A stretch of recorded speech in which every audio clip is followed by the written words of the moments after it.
உலக மக்கள் எல்லோருக்கும் வணக்கம். நான் உங்கள் ஜி கோபால் பேசுகிறேன். இன்னைக்கு நம்ம பேசக்கூடிய பலன் என்னன்னா, தமிழ் புத்தாண்டு வாழ்த்துக்கள். ஏப்ரல் மாதம் 14ஆம் தேதி இந்த தமிழ் புத்தாண்டு வருகிறது. இந்த ஏப்ரல் 13/4/2024 8/26 இந்த புத்தாண்டு பிறந்திருது. அப்ப இந்த புத்தாண்டு ஆகப்பட்டது தமிழ் வருடங்கள் 60. இந்த 60ல 38வது வருடம் தான் இந்த குரோதி வருடம். அப்ப இந்த குரோதி வருடம் ஆகப்பட்டது கடக ராசிக்காரர்களுக்கு எப்படி இருக்கும்? அப்ப இந்த குரோதி வருடம் பிறக்கும் போது பிரம்ம முகூர்த்தத்தில், அதாவது 3 to 4 3 விளக்கோ 5 விளக்கோ 7 விளக்கோ அகல் விளக்கு ஏற்றி தெய்வத்தை வழிபடணும். அது போக இந்த காரிய சித்தி மாலையை 11 முறை கேட்கணும். இப்படி கேட்பதால் அந்த விநாயகருடைய அனுகிரகம் உங்களுடைய வாழ்க்கையில இந்த குரோதி வருடத்துல பல விதமான கஷ்டங்கள் விலகி எல்லா விதமான நன்மைக்கும் அந்த விநாயகர் துணை இருப்பாரு.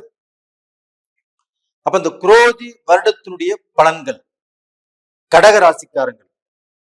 அப்ப இந்த கடக ராசிக்காரங்களுக்கு இப்ப அஷ்டம சனி நடக்குது. அப்ப இந்த அஷ்டம சனி காலகட்டத்திலும் அவங்களுக்கு ஒரு தைரியம் வரணும், ஒரு தன்னம்பிக்கை வரணும், ஒரு வீரம் வரணும்.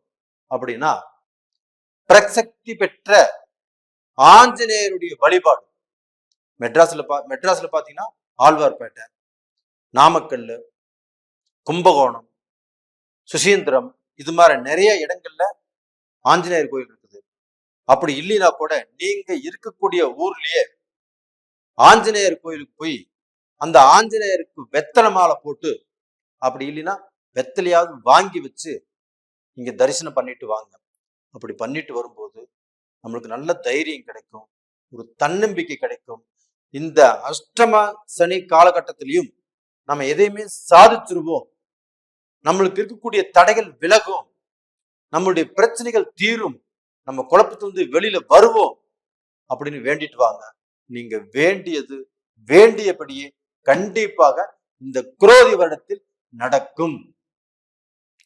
அது போக உங்களுடைய மக்களுடைய வாழ்க்கையில இப்ப உங்க மக்களாகப்பட்டது நல்லா படிக்கல, இல்ல அவங்களுக்கு வேலை கிடைக்கல, இல்ல அவங்களுக்கு திருமணம் ஆகக்கூடிய வயசுல திருமணம் நடக்கல, இல்ல எல்லாமே முடிஞ்சது ஒரு வேலைக்கு போயிருக்கிறாங்க, அந்த வேலை சிறப்பாக இல்லை, இப்படின்னு மக்கள்னால எந்த குறை இருந்தாலும் அந்த குறைகளாகப்பட்டது இந்த காலகட்டத்தில் தீரும் தீரும் தீரும். அப்ப கடகராசியில பிறந்த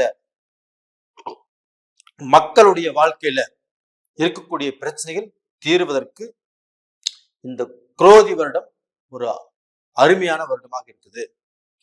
அதே சமயத்துல தன்னுடைய மக்களாகப்பட்டது திருமணமாகி குழந்தை பாக்கியம் இல்லாமலோ, இல்ல குடும்பத்துல கணவன் மனைவிக்கு பிரச்சனைகள் குழப்பங்கள் இது மாதிரியோ, இல்ல கணவன் மனைவி பிரிஞ்சிருக்கிறாங்களோ, இவங்க எல்லாத்துக்குமே கணவன் மனைவி சேர்ந்து வாழக்கூடிய வாய்ப்புகள் இருக்கிறது. அது போக அவங்களுக்கு இருக்கக்கூடிய குறைகள், புத்திர பாக்கிய குறை இருக்குதுன்னா அந்த புத்திர பாக்கிய குறையும் நிவர்த்தியாகும். அப்ப இந்த குரோதி வருடத்துல அவங்களுக்கு மருத்துவ ரீதியாக பார்த்தாலும் சரி, இயற்கையாகவும் அவங்களுக்கு அந்த கரு நிற்பதற்குண்டான வாய்ப்புகள் இருக்குது.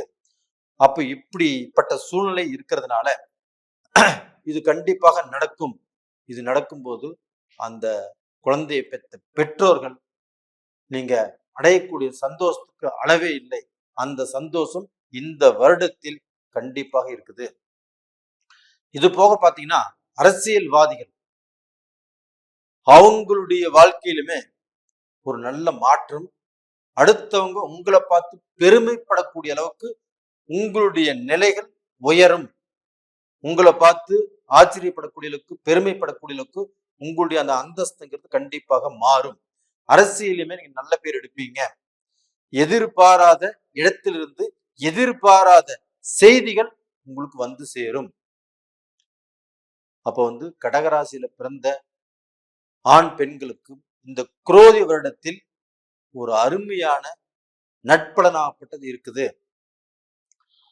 அப்ப இதே சமயத்துல பாத்தீங்கன்னா இந்த கவர்மெண்ட் ஜாப்ல இருக்கிறவங்களுக்கும் ப்ரமோஷன் கிடைக்கும். அப்ப அவங்க ஒரு படி மேல வரக்கூடியவர்களுக்கு வாய்ப்புகள் இருக்குது. இது மட்டும் இல்லைங்க, இந்த ஆண் பெண் இவங்களுக்கு இருக்கக்கூடிய அந்த சங்கடம் சலிப்புலாப்பட்டது தீர்ந்து அவங்க நல்ல நிலைக்கு வரக்கூடிய அமைப்பு இருக்குது.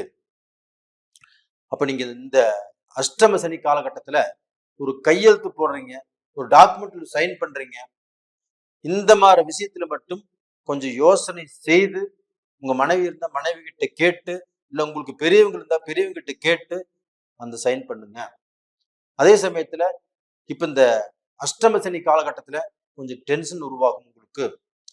அப்ப அந்த டென்ஷனை கண்டிப்பா குறைச்சுக்கோங்க. அப்ப அந்த டென்ஷன்னால நீங்க உங்க பக்கத்துல இருக்கிறவங்களை சங்கடப்படுத்துறதுக்கு ஆளாகும். அப்படி சங்கடப்படுத்தாதீங்க. அப்போ இந்த சமயத்துல ஒரு சாந்தம் வேணும், ஒரு அமைதி வேணும். அப்ப அந்த அமைதியை ஏற்படுத்திக்கிறதுக்கு பாருங்க. அப்ப இது போக நீங்க செய்யக்கூடிய தொழில், நீங்க செய்யக்கூடிய பிசினஸ், நீங்க செய்யக்கூடிய வியாபாரத்துல ஒரு முன்னேற்றம் கிடைக்குமா அப்படின்னா கண்டிப்பாக முன்னேற்றம் கிடைப்பதற்குண்டான வாய்ப்புகள் நல்லா இருக்குது. அது மட்டும் இல்லைங்க, நீங்க இந்த வருஷத்துல ஒரு படி முன்னுக்கு வர போறீங்க. அப்ப உங்களுடைய கஷ்டத்தை எல்லாத்தையுமே மிஞ்சி நான் ஒரு படி நல்லபடியாக வந்துட்டேன் அப்படின்னு சொல்லக்கூடிய வாய்ப்புகள் கண்டிப்பாக உருவாகும். அப்ப அதே சமயத்துல இந்த கடகராசியில பிறந்து இப்ப வாழ்ந்துட்டு இருக்கிறவங்க அவங்க நிறைய பேர் பார்க்க போனா வாழ்க்கையில மன நிம்மதி இல்லாம பிரிஞ்சிருக்கிறாங்க. ஒரு சிலருக்கு பார்க்க போனா அந்த வாழ்க்கையில தன்னுடைய துணைவை இழந்து வாழ்ந்துட்டு இருக்கிறாங்க. இப்படிப்பட்டவங்களுக்கு பிரிந்தவர்கள் குடும்பம் ஒன்று சேரும். அதே சமயத்துல அவங்க வாழ்க்கையில பிரிஞ்சிருக்கிறவங்களுக்கு மறுமணம் அப்படிங்கிறது அமைவதற்குண்டான வாய்ப்பு இருக்குது. அப்ப இந்த அஷ்டம சனியிலும் கண்டிப்பாக சுபகாரியங்கள் நடக்குமா அப்படின்னா நடக்கும். கல்யாண காரியங்கள் கண்டிப்பாக நடக்கும். பிரிந்தவர்கள் ஒன்று சேருவாங்க.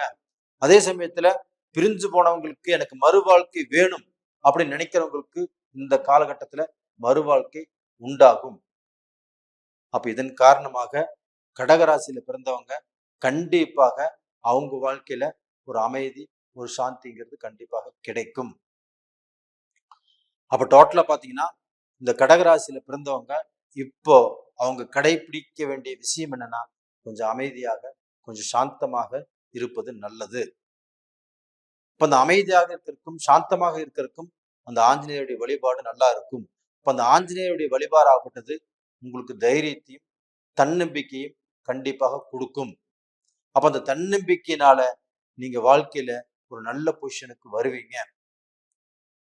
அப்ப இந்த காலகட்டத்துல நீங்க இந்த மோர் குடிக்கலாம், தயிர் சேர்த்துக்கலாம். உங்களுக்கு கொஞ்சம் குளுமை இருக்கணும். அந்த குளுமையை சேர்த்துக்கிறது நல்ல விஷயம். இப்ப அந்த இம்யூனிட்டி பவர் வர்றதுக்கு நெல்லிக்காய் அதிகமாக சாப்பிடலாம். இதெல்லாம் சாப்பிட்டா உங்களுக்கு அந்த அமைதி கிடைக்கும், அந்த சந்தோஷம் கிடைக்கும், அந்த மன நிறைவு கிடைக்கும். நேயர்களே, இந்த பதிவு பிடிச்சிருக்குன்னு நினைக்கிறேன். பிடிச்சிருந்தா லைக் பண்ணுங்க, சப்ஸ்கிரைப் பண்ணுங்க, ஆல் அப்படிங்கிற பெல் பட்டனை பிரஸ் பண்ணிக்கோங்க.